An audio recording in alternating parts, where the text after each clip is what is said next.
Δεν θα στείλουμε ούτε ένα σέντ από τον προϋπολογισμό μας για τα όπλα της Ουκρανίας, είπε με πρόσφατες δηλώσεις που έκανε ο Πρωθυπουργός της Σλοβακίας Ρόμπερτ Φίτσο.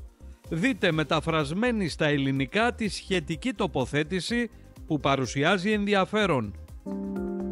Pri prijímaní záverov o Ukrajine na úrovni Európskej rady vždy dôsledne trváme na tom, aby obsahovali ustanovenie, ktoré každému členskému štátu garantuje slobodu rozhodovania pri poskytovaní vojenskej pomoci Ukrajine.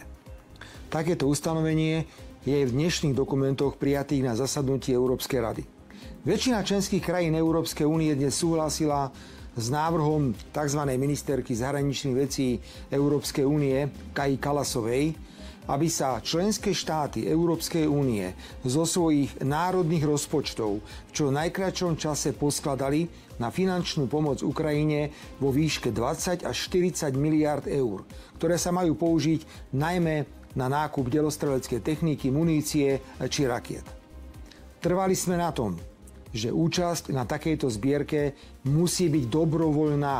Inak by sme ju vetovali, pretože Slovensko nemôže nikto prinútiť, aby zo svojho rozpočtu na úkor iných domácich priorít vynaložilo 250 miliónov eur na nákup zbraní pre Ukrajinu. Samozrejme, že dobrovoľnosť iniciatívy využijeme a Ukrajine nepošleme ani cent z nášho rozpočtu na ich zbrane.